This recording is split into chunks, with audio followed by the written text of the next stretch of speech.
Tras las rejas de una prisión, en una celda, el patio, la lavandería o la cocina, un hombre o una mujer esperan y en muchos casos desesperan.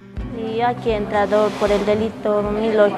Me han acusado que yo vendía cleva, pero a mí no me han encontrado en mi cuerpo. Han encontrado en el basurero y eso me han achacado a mí. Sentenciados o no, pero igualmente apartados de una sociedad que un día ofendieron, las personas privadas de libertad reivindican el respeto a sus derechos humanos, no siempre observados. Hay gente inocente, gente humilde, están muchos años aquí y es la injusticia que se ve en todo el país. Lamentablemente uno tiene que tener dinero para poderse ir libre. Conceptos como prisión preventiva, debido proceso, indulto o juicio abreviado se convierten en una amalgama jurídica que es preciso analizar entre justos y pecadores.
No nos engañemos, por regla general, la cárcel nos interesa cuando es noticia. Reclusos de San Sebastián, en medio de un motín y protestas violentas, lograron el cambio de destino de 2 policías denunciados por cometer abusos y maltratos físicos a internos. Protagonizaron un motín, quemaron maderas y ropa en los techos. Las protestas salían de control y se tornaban más agresivos. Destrozaron parte de la infraestructura de los puestos de control que ocupan los uniformados. Y estas son las noticias que los medios de comunicación solemos presentar cuando se trata de recintos penitenciarios.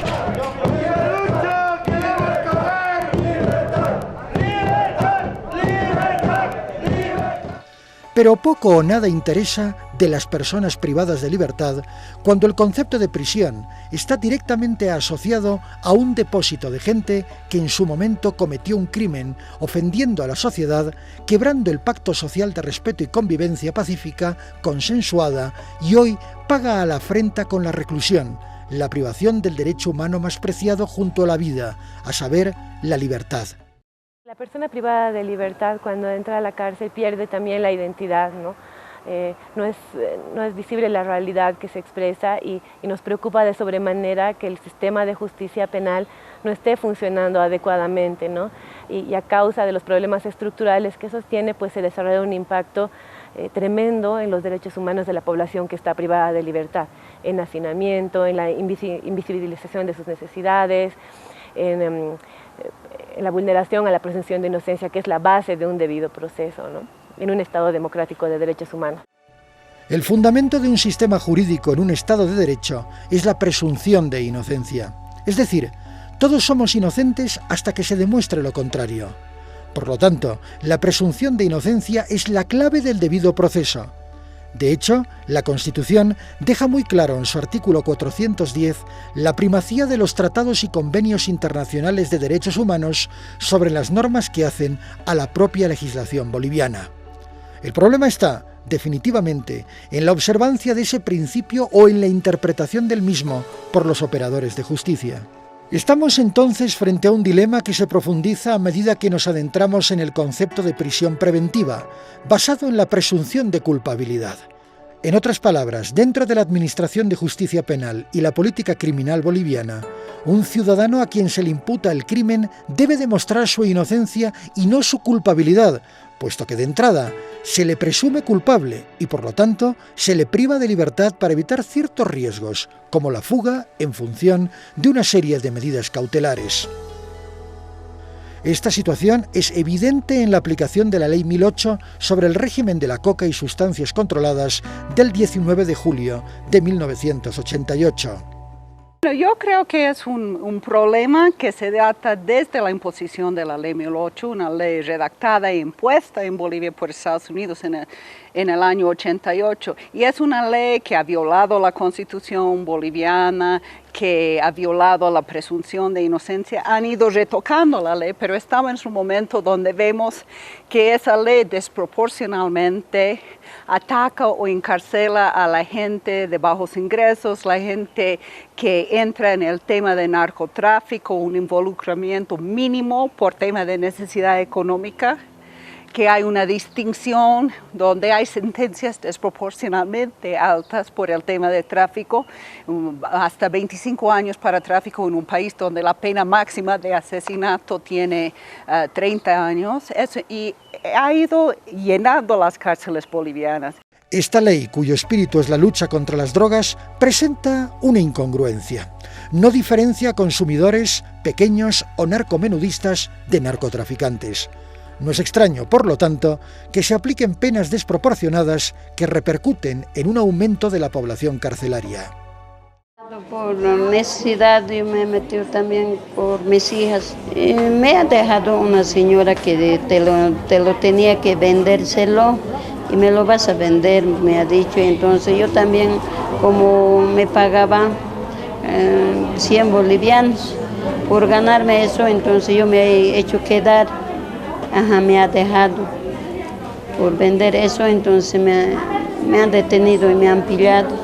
Por la falta de recursos, yo soy viuda con 8 hijos. Trabajo yo para mis hijos, tengo 4 hijos. La mayor parte no vivía aquí, vivía allá porque por motivos de trabajo, pues. Aquí en Bolivia no hay nada. No, a mí me han agarrado en la ceja del Alto con un muchacho menor de edad. Y a mí me pescaron con 3 botellitas y a él con 17. Y como el muchacho era menor de edad, dijeron que todas las botellas eran mías. Y sentencia con 10 años ha llegado escotoriada. Bueno, ese día estaba viniendo en el tren. No tenía mucha mercadería, pero para mi mala suerte había un recorrido que ahí me han empezado a revisar los equipajes y justo pillaron. Y aquí he entrado por el delito 1008. Me han acusado que yo vendía clefa, pero a mí no me han encontrado en mi cuerpo. Han encontrado en el basurero y eso me han achacado a mí. Y yo les he dicho que yo no vendía todo. Y no tenía yo tampoco ni mi carnet, nada tampoco. Yo les he dicho me han dado todo completo, les he dicho la verdad. Y ellos no me han creído. Y he estado aquí 1 año. Después de 1 año me han dado mi sentencia igual. Me han dado 12 años. O sea, yo llegando de trabajar me bajé a una casa y me compré valor de 200 bolivianos. Estaba fumando cuando llegó plum la camioneta y me agarró. No, guardé silencio. Yo le dije, yo consumo, le dije. Yo todavía se la mostré a las personas que me habían vendido, ahí en la rotonda de la 16 de julio. Y ellos lo agarraron, a la pareja la agarraron, pero no llegaron ni a la FEL. Mi proceso me dieron sentencia 8 años y lo que tenga es la enfermedad del cáncer en el ovario. Y acá no hay medicamento. Y siempre le he dicho que consumo, no vendo, nunca vendí. Y ya no hay plata. La familia ha vendido todo lo que los hijos, porque mis hijos eran menores de edad, han vendido todo lo que han podido con tal de liberarme. Pero no ha sido posible, ¿no? Mi libertad. Y no me han dado mi sentencia, me han dicho que yo tenía antecedentes, y no me han dicho por qué, y tampoco yo no sabía si se hablaba. Dice que se habla 3 palabras, tienes para hablar, para defenderte, pero yo tampoco no sabía cómo entrar de primera vez aquí adentro. Un informe del Transnational Institute Drugs and Democracy, publicado este año, concluye que las cárceles bolivianas reflejan la pobreza del país en algunas de las facetas más crudas. Según otro informe, en este caso de la Dirección General de Régimen Penitenciario, realizado en 2006, el 45% de las personas privadas de libertad en Bolivia están en prisión por delitos relacionados con las drogas. Y esa gente pobre que trabaja en esas bajas esferas puede uno detener a miles y no tiene ningún impacto en el tema del narcotráfico porque narcotraficantes perciben a esa gente como desechable, no conocen a los en las altas esferas, no ganan sustancialmente. Entonces lo que estamos haciendo es con la política vigente agudizando un sistema de pobreza, encarcelamiento, sin ningún impacto, que es la meta, luchar contra el narcotráfico. Somos escasos en conseguir las pruebas necesarias para llevar un debido proceso, entonces eso dificulta y en ciertos tipos de casos las penas o las sentencias se hacen demasiado altas con relación al hecho.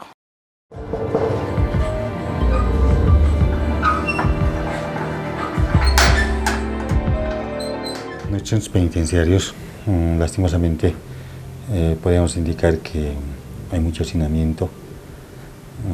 Bueno, las cifras nos muestran eso, ¿no? En este momento tenemos 31, 69, o sea, estamos hablando de 69%. Esos son los últimos datos que han quedado hasta el fin de la gestión 2015. 69% es detenido preventivo, a un 31% que son sentenciados. Yo puedo animarme a decir de que como autoridad de régimen penitenciario, esto nos es imposible hacer un trabajo porque la ley nos manda que debemos hacer un trabajo de reinserción con aquellas personas condenadas. Esta situación jurídica incierta que tienen que pasar los privados de libertad hacen que nuestro trabajo sea mermado. A todo esto, las modificaciones al ordenamiento penal y procesal entre los años 2003 y 2014, cuyo objetivo final era frenar la discriminación, la corrupción y la retardación a la hora de aplicar la ley, derivaron en un aumento sustancial de la prisión preventiva y ahondaron aún más en el problema. Es decir, la justicia penal no parece tener otro tipo de respuesta. Las personas privadas de libertad en prisión preventiva cuentan su lenta y larga espera de un debido proceso. Hay gente inocente, gente humilde, están muchos años aquí y es la injusticia que se ve en todo el país. Lamentablemente uno tiene que tener dinero para poderse ir libre. Los centros penitenciarios bolivianos ya no dan abasto. Bueno, hasta hace un año, poco más de un año, Bolivia tenía la tasa más alta de presos sin condena en todo el continente. Se trata de verdaderas ciudadelas que comparten hombres, mujeres e incluso niños. Conceptos como prisión preventiva, debido proceso o juicio abreviado son una amalgama jurídica de pronóstico reservado en el país. Nos preocupa de sobremanera que el sistema de justicia penal no esté funcionando adecuadamente, ¿no? Cientos de personas privadas de libertad esperan sentencia en los centros penitenciarios bolivianos. Que hay una distinción donde hay sentencias desproporcionalmente altas por el tema del tráfico. La aplicación de la Ley 1008 incide en los casos de prisión preventiva. Y aquí he entrado por el delito 1008. Me han acusado que yo vendía clefa, pero a mí no me han encontrado en mi cuerpo.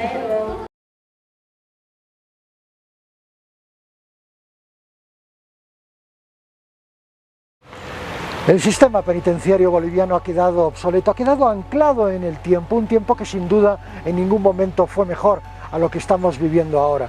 La situación de nuestros penales merece una atención inmediata de las autoridades del Estado.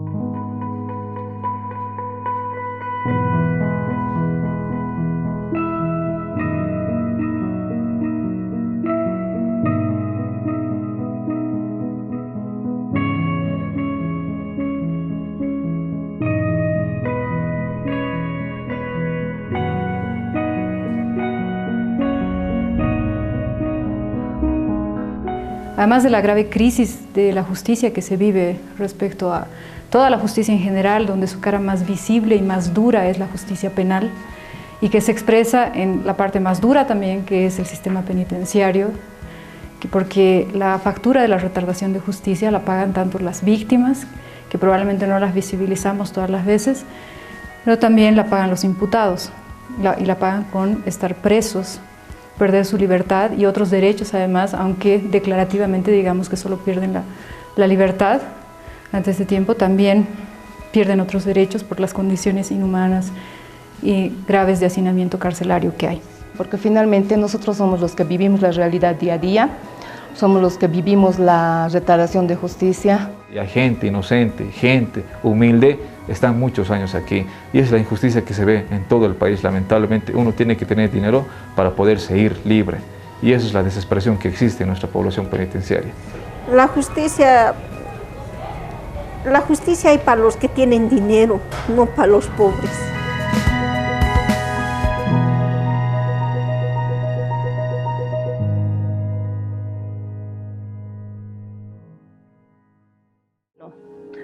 En esta población el 80% somos detenidas preventivamente, solo un 20% son sentenciados. Lamentablemente, creo que en todos los penales a nivel nacional y más aún en este lugar, existe un hacinamiento del 70% y un 30% son personas que ya tienen una sentencia ejecutorial.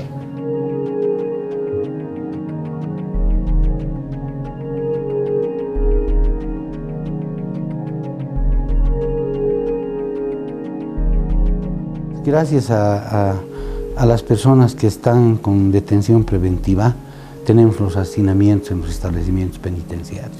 Y esto es a nivel nacional, ¿no? Que eso preocupa, es la causa fatal, digamos, podríamos llamar, para un hacinamiento en los establecimientos penitenciarios, ¿no?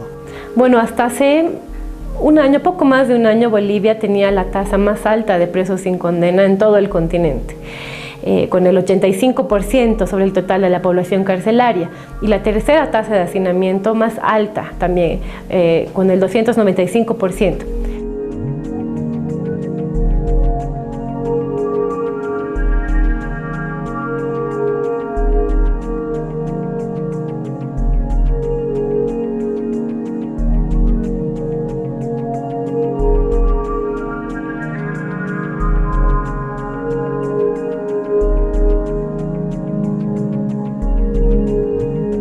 Porque en un sistema con división de poderes, en el que el juez solamente puede tomar una decisión limitadora de los derechos a petición del órgano acusador, que debe además demostrar que existen suficientes fundamentos para ello, con pruebas o elementos probatorios, pues es paradójico que los fiscales no asistan a las audiencias. Si bien la sociedad nos tilda de maleantes, lastimosamente no todos hemos cometido un error. Hay muchas personas que queremos demostrar la inocencia, por eso nos hemos tragado muchos años. Para irte con la cesación preventiva o con la detención preventiva, tienes que tener dinero, colocar un domicilio estable, familia, cosa que nosotros tenemos familia, pero algunos no tienen domicilio fijo. Él también aquí vive en pabellón 20 está. Así en pabellón nomás bebe también él. Porque no tenemos plata. Yo quiero que nos ayude, por favor. Queremos salir. Yo quiero salir. No tenemos plata para ganar en particular abogado. Me encerraron y acá me trajeron, como le digo, ya voy 2 años y 9 meses, acá ya había cumplido. El 3 de noviembre entero los 3 años y entonces sentencia, no tengo sentencia. ¿No tienes sentencia? No, no tengo. ¿Cuántos presos tenemos? ¿Cuántos son hombres? ¿Cuántas son mujeres? Bueno, hasta ahí llegan las cifras. Pero si uno empieza a preguntar, ¿y cuántas personas extranjeras? ¿Y cuántas personas en situaciones de discapacidad psicosocial? ¿Cuántas personas que tienen otro idioma? Creo que las cifras ni siquiera dan cuenta de eso. Entonces menos podemos armar una política pública que se haga cargo de eso si ni siquiera tenemos la información empírica mínima para tomar esas decisiones.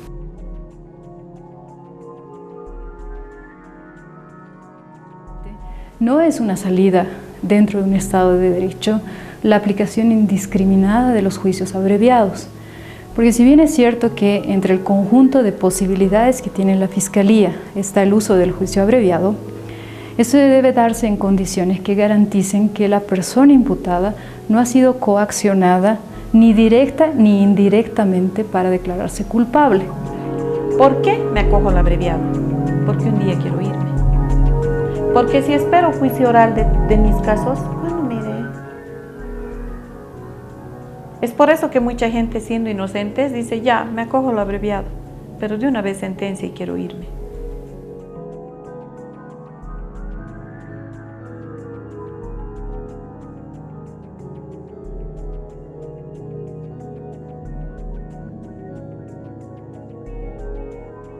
Queda claro que los temas pendientes en la reforma hace mucho tiempo han dejado de pasar por la norma, pero también algunas buenas prácticas que se han dado en el país nos dejan evidencia empírica de que solamente la voluntad y el compromiso de trabajar articuladamente por dotar de justicia a la víctima y al imputado es suficiente para generar cambios positivos, pese a todo este cúmulo de problemas que existen en la administración de justicia penal. Y este tema no requiere necesariamente esperar a una reforma, es cuestión de voluntad.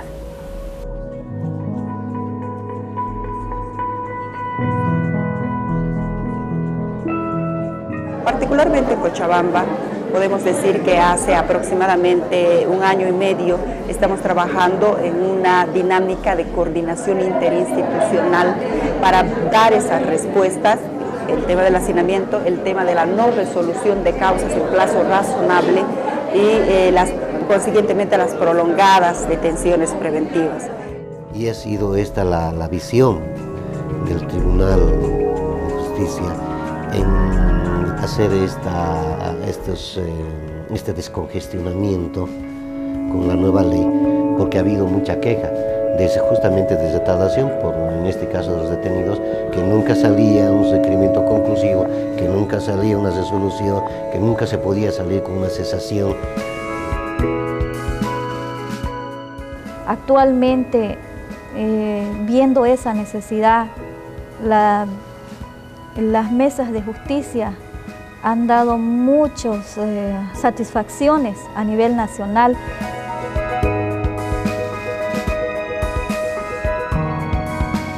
La reforma penal tiene que concebir este escenario de acción tomando en cuenta los 3 elementos. El sistema o la política criminal que prevenga el delito, que además de perseguir los delitos, los prevenga.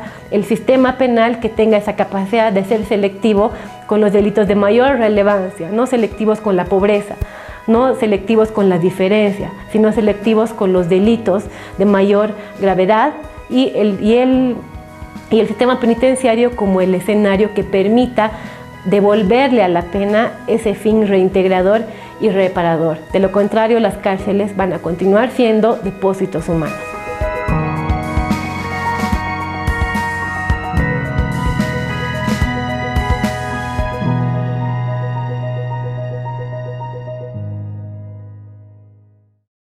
El fiscal general destituyó a 60 fiscales por no cumplir adecuadamente con su cometido. Y ha sido una decisión de la Fiscalía Departamental de La Paz apartar al doctor Sarabia de la unidad de anticorrupción. En Bolivia, las víctimas de una mala aplicación de la justicia se multiplican. Es como estar muerta en vida.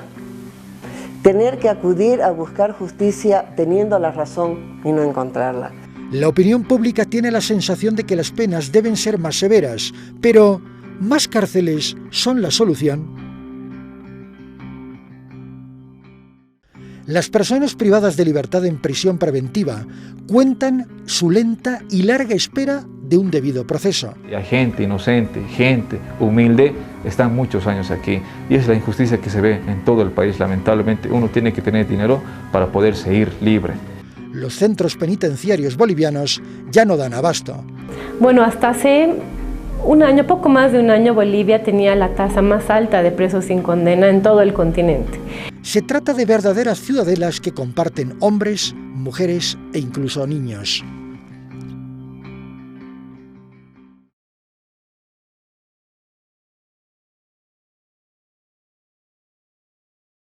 Volvemos a La Paz porque se suman las denuncias a los fiscales denunciados por corrupción.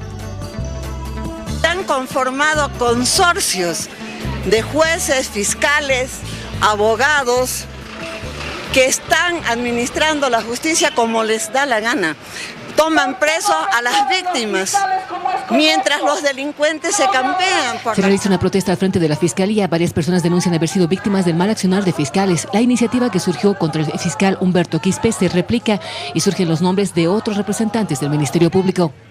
2 años ha durado nuestro proceso y recién después hemos cambiado a otro fiscal, mi caso, y por una firma ha tardado 2 meses. Estoy en contra de todos los fiscales. Y adivine qué, la Fiscalía de Distrito de La Paz ha destituido a Ángelo Sarabia.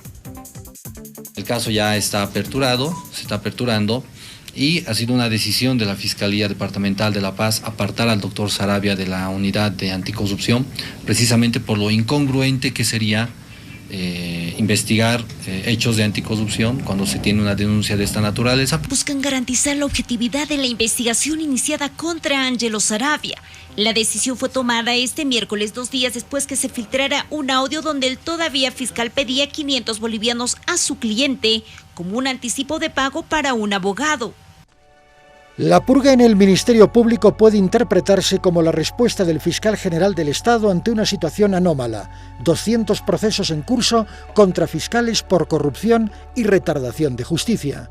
Esto supone, inevitablemente, que existen ciudadanos que son víctimas de la justicia, o mejor dicho, de un mal ejercicio de la justicia. Hay mucha impotencia porque no solamente estás peleando contra los denunciados o denunciantes, sino también peleas a veces contra el Poder Judicial, contra los administradores de justicia y también contra los propios fiscales. Enfrentarse al Poder Judicial implica retardación de justicia, denegación de justicia, lo que dije el otro día en un programa de televisión, hasta sabotajes procesales, tanto en el órgano judicial como también en el Ministerio Público. Es como estar muerta en vida. Tener que acudir a buscar justicia teniendo la razón y no encontrarla. Ver cómo los jueces se venden a los poderosos y no dan a los que tienen la verdad. En mi caso es muy grave. Estoy enfrentada a un poder judicial tremendo. Tengo procesos contra varios jueces, vocales, inclusive 2 magistrados del Tribunal Constitucional, incluyendo a su presidente. Damos señales de que estamos realizando un trabajo serio y objetivo, bien sencillo, hay prueba y delito, ¿no? Entonces aquí no hay protección para nadie y estamos en ese trabajo serio, ¿no? ¿Cuál es nuestro objetivo? Llegar a la verdad del hecho, ¿no? Proteger a la sociedad, porque es nuestro mandato constitucional. Nosotros defendemos los intereses de la sociedad. Dentro de la investigación es determinar cuáles son los demás alcances de este hecho, ¿no? Pero de manera general nuestro objetivo es ese, proteger a la sociedad. La Cumbre de la Justicia aprobó conclusiones sobre política criminal y justicia penal. A los participantes les preocupó el acceso a la justicia plural, la retardación y la corrupción en instancias judiciales. Pero al problema de la administración de justicia se agrega la principal preocupación de la ciudadanía boliviana: la inseguridad. Se lo hemos adelantado, un padre y su hija fueron asesinados por sicarios en su propia casa, esto en la zona Pampa de la isla, en Santa Cruz. Alrededor de las 9 de la mañana de este domingo, un hecho sangriento se registró en un domicilio del barrio San Jorge, zona Pampa de la isla. 2 sujetos dispararon a quemarropa en la humanidad de Miguel Santa Rosa y de su hija Laura Santa Rosa, de 21 años. Familiares señalaron que no tenían deudas pendientes con nadie, toda vez que Miguel Santa Rosa se dedicaba a la venta de automóviles. Conceptos como mayor control, prevención y rehabilitación se han convertido en elementos de debate nacional. ¿Necesitamos entonces más cárceles o quizás la respuesta esté en políticas integrales que, por ejemplo, partan de la educación como clave del proceso de formación de ciudadanos?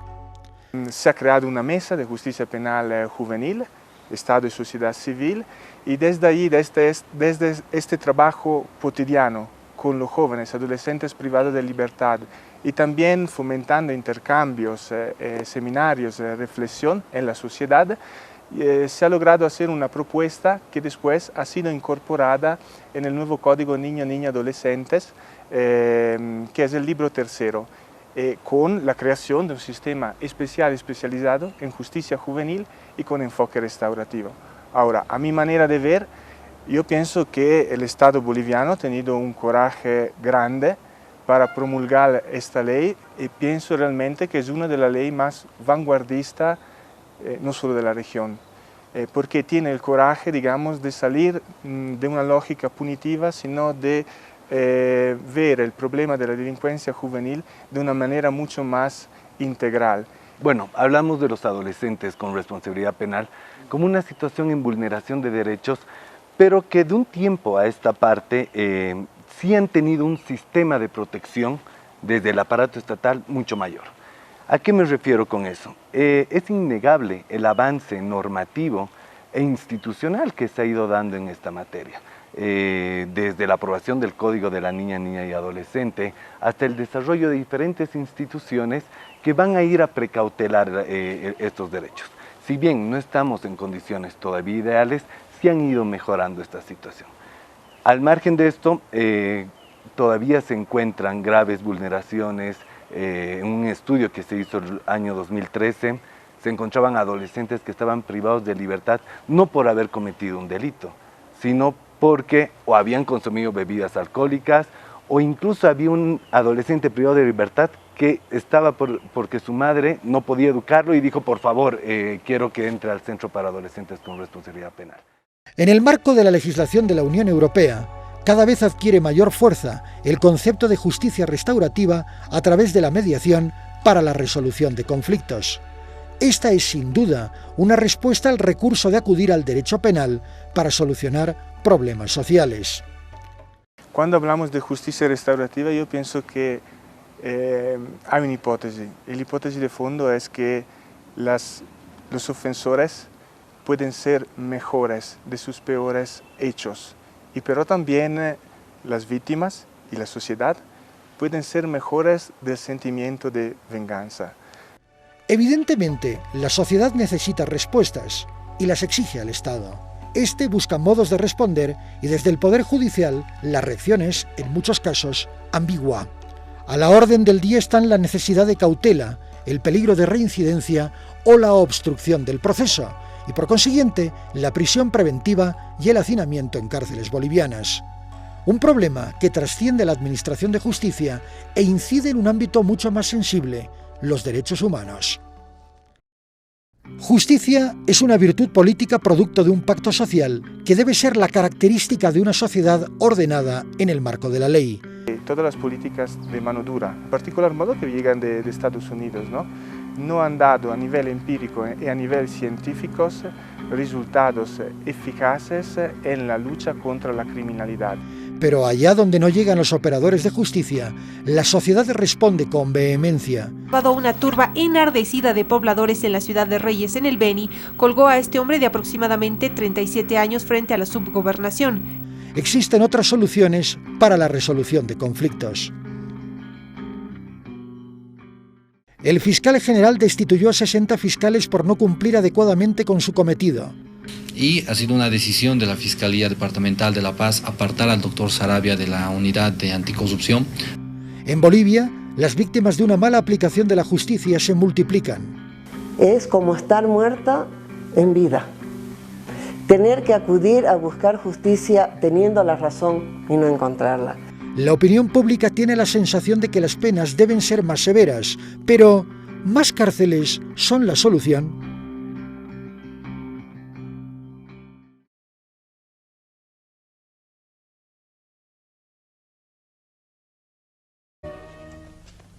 ¡Dejadme entrar! ¡Que bien puedo en consejo de los hombres!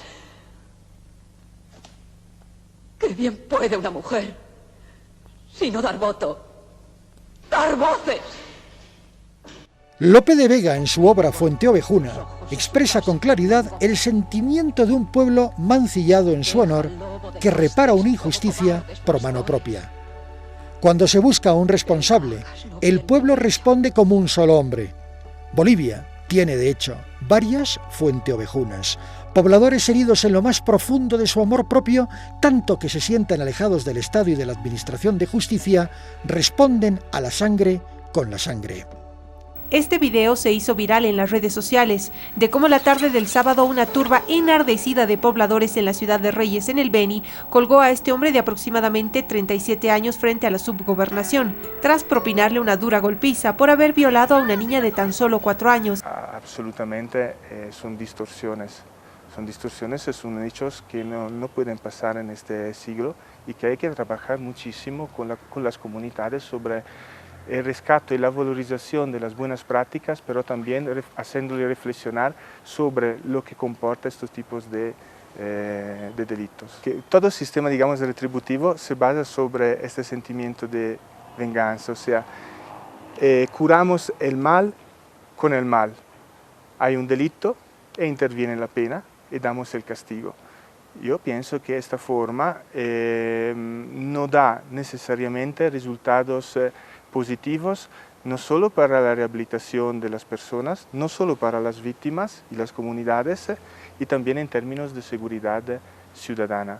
En el sentido que todas las políticas de mano dura, en particular modo que llegan de Estados Unidos, no han dado a nivel empírico y a nivel científico resultados eficaces en la lucha contra la criminalidad.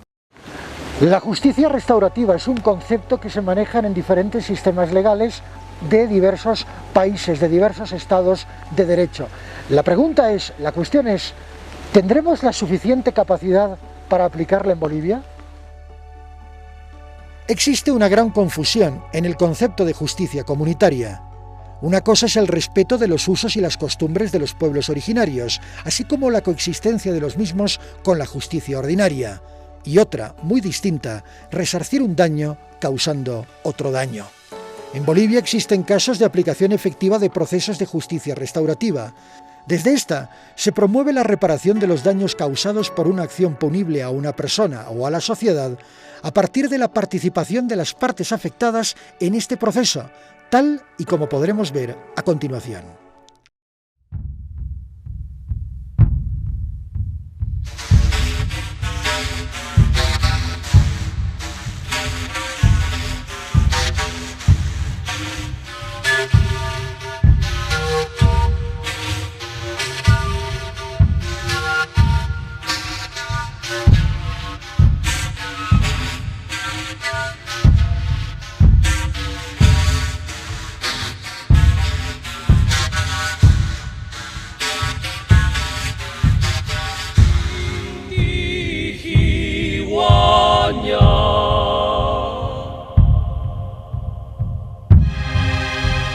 Estos malhechores prácticamente han andado en horas de la noche. Han ubicado en qué lugar más o menos están en la tarde yendo a dormir las llamas, ¿no? Entonces en la noche ya con esas mismas señales donde estaban, lo han ido a buscar. Y no han llegado justamente a ese lugar, sino que los han aseado hasta más aquí, hasta encontrar un corral. Y han llegado al corral y de ahí es donde empezaron a cargar en el camión, ¿no? Su esposa ha dicho, allá abajo hay más llama. Entonces ha ido y era oscuro, nos hemos hecho perder. Nosotros nos hemos quedado con la señora con puro alpaca. De eso hemos traído hasta hoy ya eran las 12 de la noche. Y a ese corral hay que meter ahí. De ahí hemos metido la llama y ya hemos cargado la cholita como si es dueño, entonces ya este cargale se ha agarrado el cholita, ya agarrado, ya hemos cargado. Según las informaciones de algunos vecinos que como testigo teníamos, de donde los delincuentes han cargado de un corral de un vecino. Él nos ha informado de que de aquí cargó y se partieron rumbo hacia Patacamaya. Yo fui temprano a mis llamas y las llamas ya estaban perdidas, entonces yo solamente buscaba por ahí. Y incluso demorándome hasta 2 días, hasta el lunes, martes, hasta el miércoles, dando tal vez la pista el día miércoles. Entonces, lamentablemente, los llamos ya estaban sacados del lugar con destino a la localidad de Patacamaya.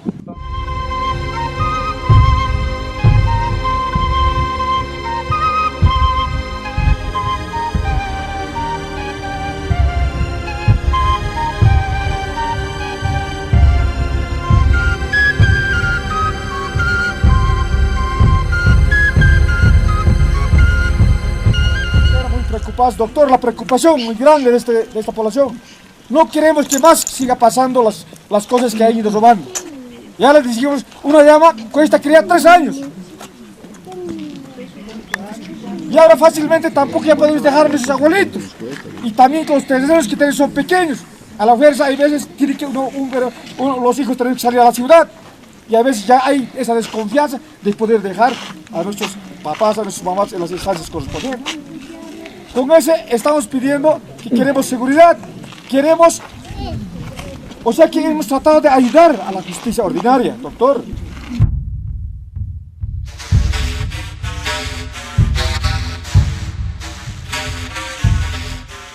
En el caso Cosapa, lo que tenemos es el robo de 45 llamas.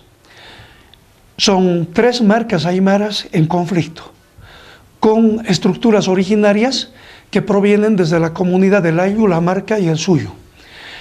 Este es un elemento esencial porque tiene que ver con un proceso de diferenciación histórica, política, social y cultural respecto, por ejemplo, de la identidad campesina.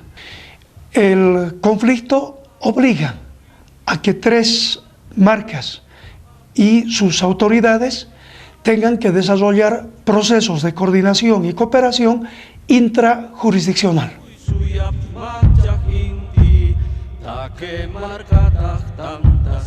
Nosotros a un comienzo tal vez hemos empezado con un poco de dudas, ¿no? De repente también un poco queriendo cuidar nuestra integridad, ¿no? Entonces, pero a la final hemos tenido que sumarnos, ¿no? Porque tampoco podemos dejar un vacío, porque prácticamente nosotros hemos empezado la investigación como Curahuara. No vamos a retroceder, doctor, hacia atrás. Y estamos hacia adelante. Hoy día solución y solución, doctor.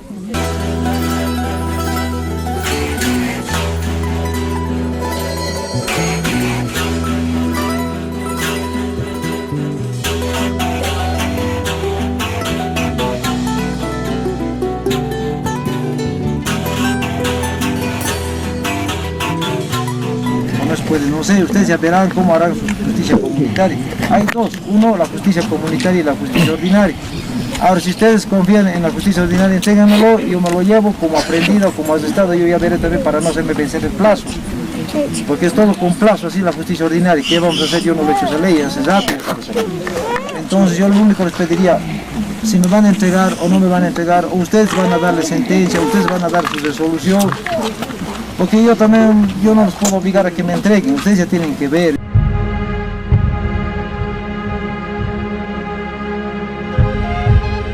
La Fiscalía me parece que hoy en el día no funciona a nivel nacional. De que ellos nosotros hemos pedido que el fiscal podía investigar porque a un principio era duro este trabajo. Existe cierta resistencia, si vale el término, tanto en las autoridades originarias como en las autoridades ordinarias, de poder trabajar, como alguien dijo en el evento, no frente a frente. Todavía aún no se comprende que una autoridad originaria tenga la misma competencia que una autoridad ordinaria. En este caso se hace evidente no solo la negativa, no solamente la resistencia, sino la matriz colonial de la justicia ordinaria. Posteriormente, la Defensoría del Pueblo constató que en este caso no se dieron vejámenes, ni torturas, ni restricciones a la libertad y a la vida de las personas.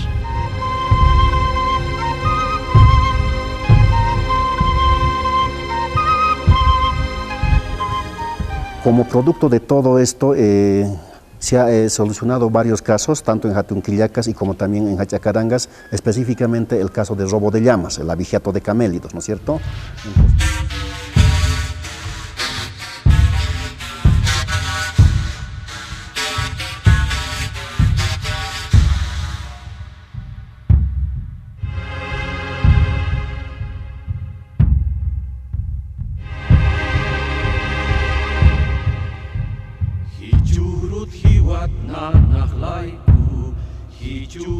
Otro elemento importante es la forma como las autoridades originarias han actuado. Inicialmente el caso fue llevado a la capital de Curahuara de Carangas. Allí no hay justicia originaria. Afortunadamente por decisión de las propias autoridades, el caso fue trasladado a COSAPA. Y allí, desde su propia matriz cultural, desde el ejercicio de su derecho propio, desarrollaron el proceso de investigación, convocaron a las partes, reflexionaron a las familias y lograron que la actuación de la jurisdicción originaria de Hachacarangas se haga efectiva. Queda claro que la mediación es un proceso de resolución de conflictos por la vía del diálogo. Para eso tiene que haber necesariamente la voluntad de las partes a fin de hallar una solución conjunta. Por supuesto, el ámbito de la justicia restaurativa está limitado, atención, a delitos excarcelables. La cuestión es qué hacer con aquellos que por su gravedad merecen una atención judicial de mayor envergadura, cuando los operadores de justicia forman parte de un sistema bastante cuestionado. El debate está servido.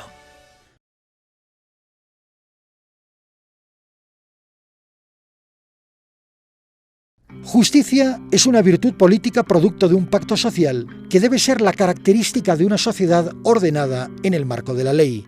Todas las políticas de mano dura, en particular modo que llegan de Estados Unidos, no han dado a nivel empírico y a nivel científico resultados eficaces en la lucha contra la criminalidad. Pero allá donde no llegan los operadores de justicia, la sociedad responde con vehemencia. Una turba enardecida de pobladores en la ciudad de Reyes, en el Beni, colgó a este hombre de aproximadamente 37 años frente a la subgobernación. Existen otras soluciones para la resolución de conflictos.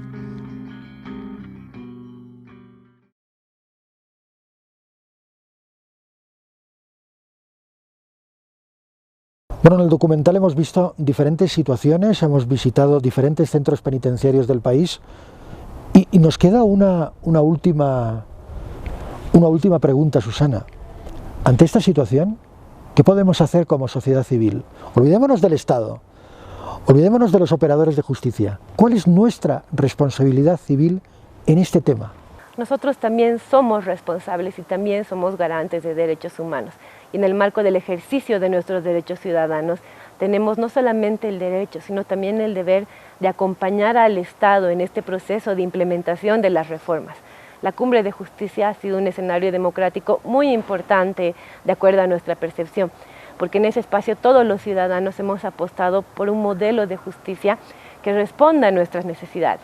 Pero también hemos demandado que no solamente se nos tome en cuenta en ese espacio, sino que se nos dé la potestad de acompañar al sistema de justicia en el proceso de implementación, sea a través de procesos de vigilancia, sea también a través de difusión de los datos que se está haciendo, participando en los espacios donde se toman decisiones. Tenemos que acompañar este proceso y también tomar interés por todo lo que está sucediendo en la justicia.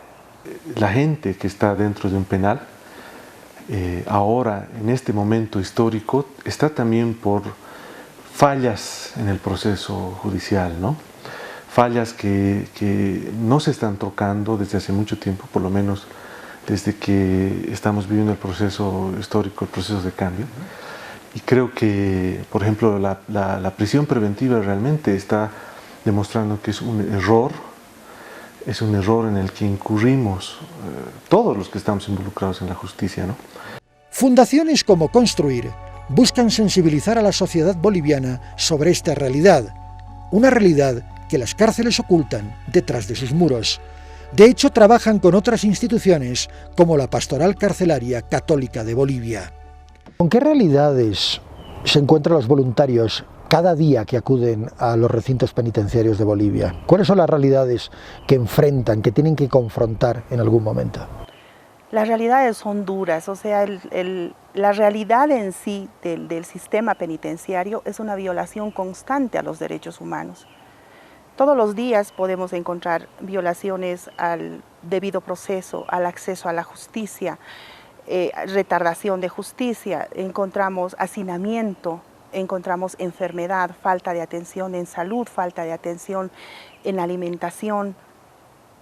O sea, todo lo malo que puedes pensar encuentras ahí, ¿no? En los centros penitenciarios existen acciones de rehabilitación que siempre tienen presente que las personas privadas de libertad no pierden sus derechos humanos a pesar de la reclusión. Y la verdad yo tengo un criterio, un pensamiento que Calauma es muy bueno para las personas y para los jóvenes que nos encontramos aquí.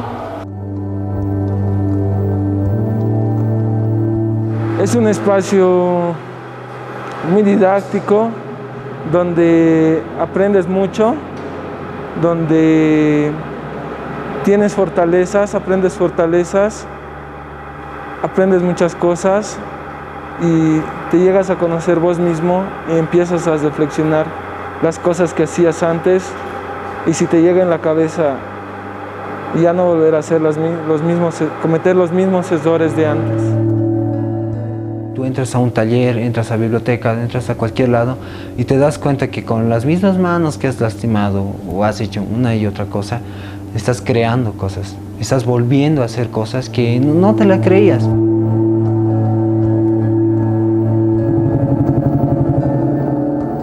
Es un accidente por el que estás acá, pero aprovechas este momento para tener estos espacios, ¿no? Entonces, por ejemplo, yo digo, ojalá que en mi barrio, yo vivo cerca de la periférica, entre Villa Fátima y la periférica, ojalá que en mi barrio hubiera tanta actividad artística, cultural, como existe acá en el Centro Calauma.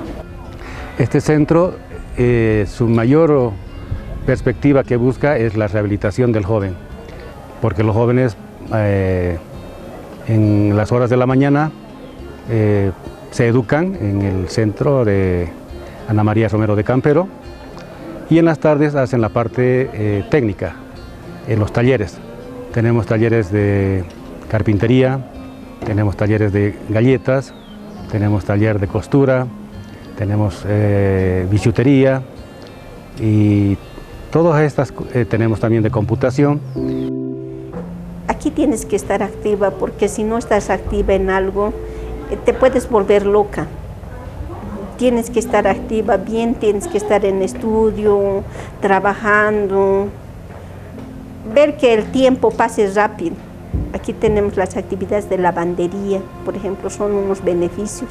Aquí están diferentes pabellones, nos organizamos en 31 pabellones, ¿no? Cada pabellón tiene un delegado, el cual está encargado de la paz de 130 y tantas personas. Si nos vamos por aquí.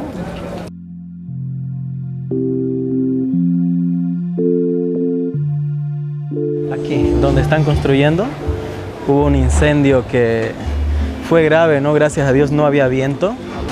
Los bomberos llegaron unos 15 minutos después de comenzar el incendio, pero los mismos internos ya lo habían controlado. Arriba de los 1000 muertos hubiera sido, mi hermano. Gracias a Dios aquí hay valentía y compañerismo más que todo. Y no dejaron que avance el fuego a más de la construcción, y ni siquiera la carpintería que está próxima al incendio no se quemó completamente. Cuando se cierra la pesada puerta de la prisión, quienes quedamos afuera nos preguntamos qué pasa realmente allá adentro. Quienes están adentro, sin embargo, tienen una ventaja, saben bien cómo es afuera. Quizás nunca antes valoraron su libertad hasta que sintieron que se les privaba de ella. Nosotros no somos quién para determinar quién es justo y quién es pecador. Eso dependerá de la justicia. Pero ¿y si ésta es tan justa como pecadora? ¿O más pecadora que justa? Dejemos este asunto pendiente, al menos por el momento.